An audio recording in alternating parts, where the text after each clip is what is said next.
दोस्तों, आज भारत और साउथ अफ्रीका की टीम के बीच तीसरा और निर्णायक T20 मुकाबला खेला गया और यह मैच बेहद ही रोमांचक और कांटे की टक्कर का देखने को मिला। पहले भारतीय गेंदबाजों, खासकर तेज गेंदबाजों ने साउथ अफ्रीका की अच्छी खासी धुलाई की और उसके बाद भारतीय बल्लेबाजों ने साउथ अफ्रीका को घुटने टेकने पर मजबूर कर दिया। तो ऐसे में आज हम आपको इस वीडियो में बताएंगे इंडिया और साउथ अफ्रीका के तीसरे T20 मुकाबले का पूरा रोमांचक हाइलाइट्स। तो ऐसे में आप इस वीडियो को अंत तक जरूर देखिएगा और अगर आप भी भारत की टीम के बहुत बड़े फैन हैं तो आप इस वीडियो को एक लाइक जरूर कर लीजिएगा। इस वीडियो का लाइक टारगेट 1000 लाइक्स का है दोस्तों।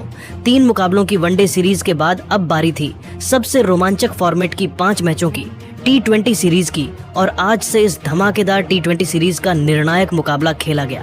पहला मैच खेला गया धर्मशाला के खूबसूरत Himachal Pradesh cricket association stadium में। यह मैदान अपनी बर्फीली चोटियों, ठंडी हवाओं और शानदार आउटफील्ड के लिए मशहूर है। टॉस का वक्त आया और किस्मत इस बार भारतीय कप्तान सूर्य कुमार यादव के साथ रही। सूर्य ने टॉस जीतकर पहले गेंदबाजी करने का फैसला किया।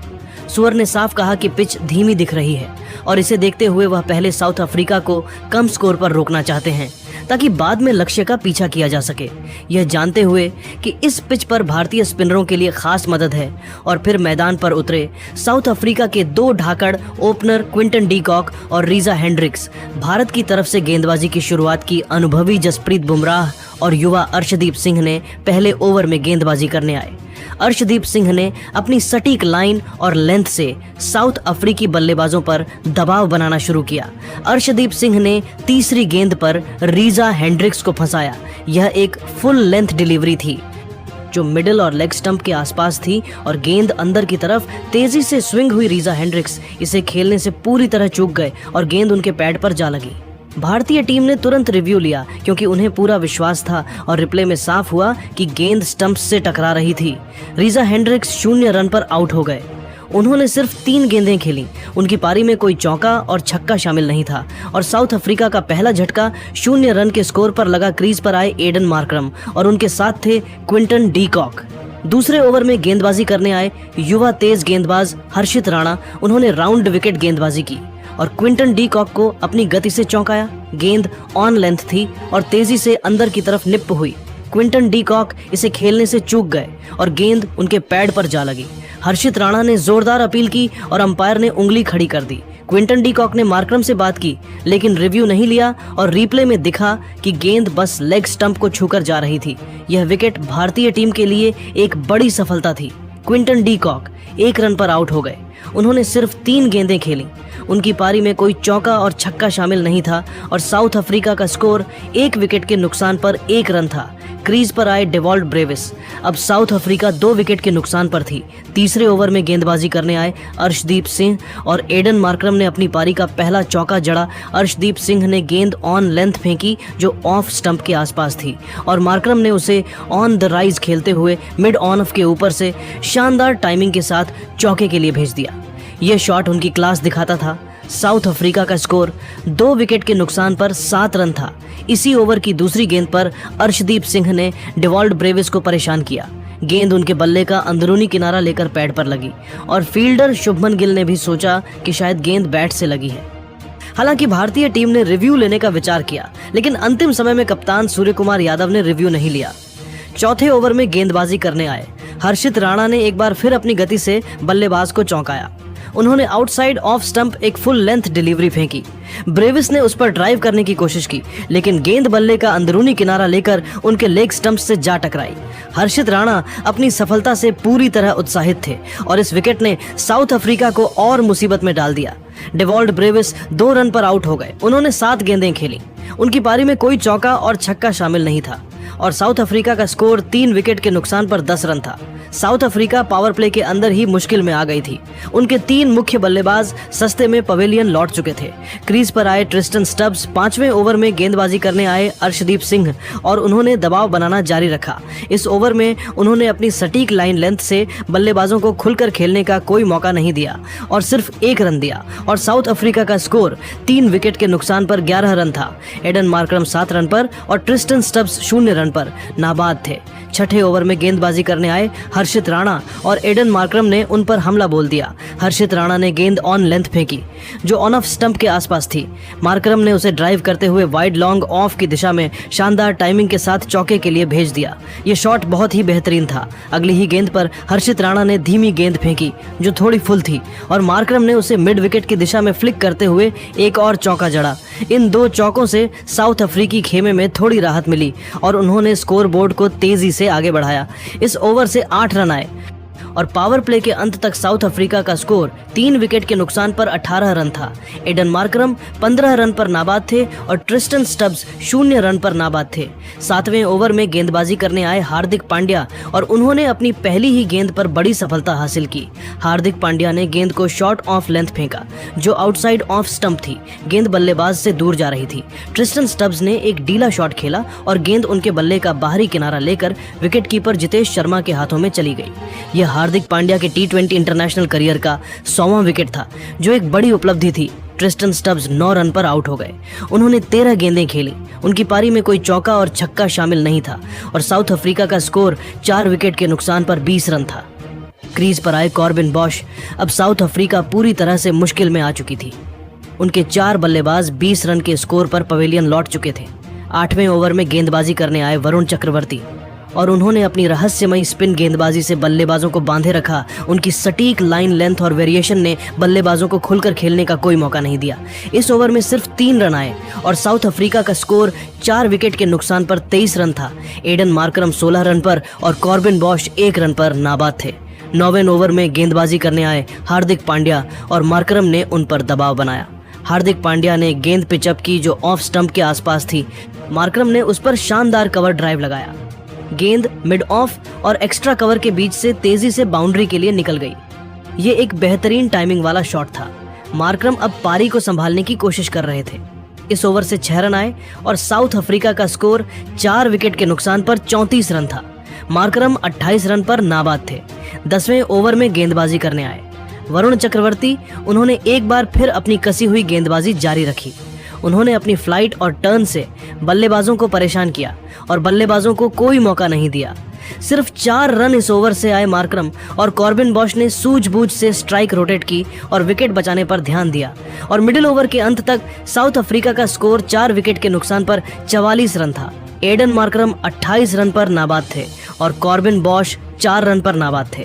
भारतीय गेंदबाजों ने पहले 10 ओवरों में साउथ अफ्रीका पर पूरी तरह से दबाव बनाए रखा और यह साउथ अफ्रीका के लिए एक बेहद खराब शुरुआत थी। अब पारी का दूसरा चरण शुरू हुआ और साउथ अफ्रीका को एक साझेदारी की सख्त जरूरत थी क्योंकि उनके शीर्ष क्रम के बल्लेबाज बुरी तरह विफल रहे थे। 11वें ओवर में गेंदबाजी करने आए शिवम दुबे। भारतीय कप्तान ने उन्हें यह गेंद थमाई। ये उनका पहला ओवर था और कप्तान चाहते थे कि वह अपनी मध्यम गति से विकेट पर कुछ हरकत पैदा करें। शिवम दुबे ने आते ही अपनी गति से कॉर्बिन बॉश को चौंकाया।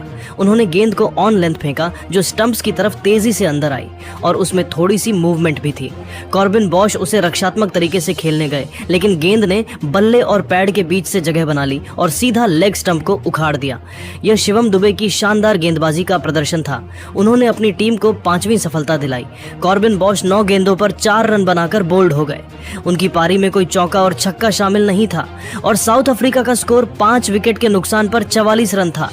क्रीज पर आए डोनोवन फरेरा एक आक्रामक बल्लेबाज हैं और वह मार्करम के साथ मिलकर पारी को संभालने और स्कोरबोर्ड को गति देने की कोशिश कर रहे थे। 12वें ओवर में गेंदबाजी करने आए कुलदीप यादव और फरेरा ने उन पर हमला बोल दिया। फरेरा ने 5वीं गेंद पर कुलदीप की गेंद को पूरी तरह भांप लिया। यह एक शॉर्ट डिलीवरी थी जिस पर उन्होंने घुटने टेक कर स्लॉग स्वीप लगाया और गेंद मिड विकेट के ऊपर से होती हुई धर्मशाला के बर्फीले आसमान में 6 रन के लिए चली गई। यह एक शानदार शॉट था। मार्करम भी इस ओवर में सिंगल बटोरने में सफल रहे जिससे दबाव थोड़ा कम हुआ। इस ओवर से 9 रन आए। 13वें ओवर में गेंदबाजी करने आए शिवम दुबे और मार्करम ने उन पर दबाव बनाया। ओवर की तीसरी गेंद पर शिवम दुबे ने शॉर्ट गेंद फेंकी जो ऑफ स्टंप के बाहर थी। फरेरा ने तुरंत बैकफुट पर जाकर उस पर करारा पुल शॉट लगाया। गेंद मिड विकेट के गैप से तेजी से चौके के लिए निकल गई। यह शिवम दुबे की लाइन और लेंथ पर सवाल खड़ा कर रहा था। कप्तान सूर्य कुमार यादव तुरंत शिवम दुबे के पास गए और उन्हें शॉर्ट गेंद न फेंकने की सलाह दी, क्योंकि फरेरा शॉर्ट गेंद पर काफी खतरनाक साबित हो सकते थे। इसी ओवर में फरेरा ने एक और बड़ा शॉट खेलने का प्रयास किया। गेंद हवा में ऊंची उछली और लॉन्ग ऑन पर खड़े अर्शदीप सिंह ने आगे की तरफ डाइव लगाई, लेकिन गेंद को ठीक से पकड़ नहीं पाए। ये एक आसान सा मौका था जो भारत से छूट गया। फरेरा को एक जीवनदान मिला और भारतीय खेमा थोड़ा निराश हुआ। 14वें ओवर में गेंदबाजी करने आए वरुण चक्रवर्ती और उन्होंने एक बार फिर अपना जादू दिखाया। उन्होंने डोनोवन फरेरा को अपनी फुलिश गेंद से फंसाया। यह एक धीमी गेंद थी जो मिडिल स्टंप पर थी। फरेरा ने मिड विकेट के ऊपर से स्लॉग स्वीप लगाने की कोशिश की, लेकिन गेंद को पूरी तरह मिस कर गए और गेंद सीधा लेग स्टंप को जा लगी। यह वरुण चक्रवर्ती की मिस्ट्री स्पिन का कमाल था, जो किसी भी बल्लेबाज के लिए समझना मुश्किल था। डोनोवन फरेरा 15 गेंदों पर 20 रन बनाकर बोल्ड हो गए। उनकी पारी में एक चौका और एक छक्का शामिल था और साउथ अफ्रीका का स्कोर 6 विकेट के नुकसान पर 71 रन था। क्रीज पर आए मार्को यानसेन। अब साउथ अफ्रीका की उम्मीदें अकेले एडन मार्करम पर टिकी थीं, जिन्होंने एक छोर संभाले रखा था। 15वें ओवर में गेंदबाजी करने आए शिवम दुबे और मार्करम ने उन पर दबाव बनाना जारी रखा। शिवम दुबे ने फुल लेंथ डिलीवरी फेंकी और मार्करम ने उसे लॉफ्ट करने की कोशिश की। गेंद हवा में ऊंची गई और डीप मिड विकेट पर खड़े हर्षित राणा ने कैच लेने के लिए दौड़ लगाई, लेकिन वह गेंद का अनुमान लगाने में गलती कर गए और गेंद उनके ऊपर से निकलकर बाउंड्री के अंदर गिरी। ये एक और मिसफील्ड थी जिसका फायदा मार्करम ने उठाया। इस ओवर से 5 रन आए। 16वें ओवर में गेंदबाजी करने आए वरुण चक्रवर्ती और उन्होंने एक बार फिर अपनी मिस्ट्री स्पिन से मार्को यानसेन को चौंकाया। यह फुलिश डिलीवरी थी जिसे यानसेन ने रक्षात्मक तरीके से खेलने की कोशिश की, लेकिन गेंद अंदर की तरफ आई और बल्ले और पैड के बीच से निकलकर ऑफ स्टंप को उखाड़ दिया। यह वरुण चक्रवर्ती का दूसरा विकेट था। उन्होंने अपनी टीम के लिए 7वीं सफलता हासिल की। मार्को यानसेन 7 गेंदों पर 2 रन बनाकर बोल्ड हो गए। उनकी पारी में कोई चौका और छक्का शामिल नहीं था और साउथ अफ्रीका का स्कोर 7 विकेट के नुकसान पर 77 रन था। क्रीज पर आए एनरिच नॉर्किया। अब मार्करम अकेले मोर्चा संभाले हुए थे। 17वें ओवर में गेंदबाजी करने आए हार्दिक पांड्या और नॉर्किया ने उनका स्वागत शानदार छक्के से किया। हार्दिक पांड्या ने शॉर्ट डिलीवरी फेंकी जो ऑफ स्टंप पर थी। नॉर्किया ने पीछे हटकर उस पर जोरदार पुल शॉट लगाया। गेंद डीप बैकवर्ड स्क्वायर लेग के ऊपर से 6 रन के लिए चली गई। यह एक शानदार शॉट था जो साउथ अफ्रीका के ड्रेसिंग रूम को उत्साहित कर गया। इस ओवर से 8 रन आए। 18वें ओवर में गेंदबाजी करने आए हर्षित राणा और मार्करम ने उन पर करारा प्रहार किया। हर्षित राणा ने धीमी और फुल गेंद फेंककर बल्लेबाज को लुभाया। मार्करम ने इतना जोरदार स्विंग किया कि उनका बल्ला उनके हाथ से छूटकर लेग साइड में जा गिरा, लेकिन गेंद उनके बल्ले का किनारा लेकर बैकवर्ड पॉइंट के ऊपर से चौके के लिए चली गई। अगली ही गेंद पर हर्षित राणा ने एक और धीमी गेंद फेंकी, लेकिन इस बार मार्करम ने पूरी ताकत से स्लॉग लगाया। गेंद ने बल्ले का किनारा लिया और डीप एक्स्ट्रा कवर बाउंड्री को पार कर गई। यह मार्करम का 10वां T20 इंटरनेशनल अर्धशतक था और उन्होंने अकेले दम पर साउथ अफ्रीका की पारी को संभाला। अगली गेंद पर हर्षित राणा ने धीमी गति से इन टू द विकेट गेंद फेंकी, लेकिन मार्करम ने उसे भांप लिया और सीधा साइड स्क्रीन के ऊपर से 6 रन के लिए भेज दिया। इस ओवर से कुल 17 रन आए और मार्करम ने साउथ अफ्रीका का स्कोर 100 रन के पार पहुंचाया। मार्करम 61 रन पर नाबाद थे और नॉर्किया 12 रन पर नाबाद थे। 19वें ओवर में गेंदबाजी करने आए अर्शदीप सिंह और उन्होंने एक बार फिर अपनी सटीक यॉर्कर और वेरिएशन से एडन मार्करम को फंसाया। अर्शदीप सिंह ने फुल लेंथ डिलीवरी फेंकी जो एंगल बनाकर बल्लेबाज से दूर जा रही थी। मार्करम ने उस पर जोरदार प्रहार करने की कोशिश की, लेकिन गेंद उनके बल्ले का हल्का किनारा लेकर विकेटकीपर जितेश शर्मा के हाथों में चली गई। मार्करम ने एक पल के लिए निराशा में खड़े रहे, फिर पवेलियन की ओर चल दिए। अर्शदीप सिंह ने उनकी शानदार जुझारू पारी के लिए उन्हें पीठ थपथपाई। एडन मार्करम 46 गेंदों पर 61 रन बनाकर आउट हो गए। उनकी पारी में 6 चौके और 2 छक्के शामिल थे और साउथ अफ्रीका का स्कोर 8 विकेट के नुकसान पर 112 रन था। यह मार्करम की एक शानदार पारी का अंत था। क्रीज पर आए लुंगी एनगिडी 20वें ओवर में गेंदबाजी करने आए कुलदीप यादव और उन्होंने एनरिच नॉर्किया को अपनी रहस्यमय स्पिन से चकमा दिया।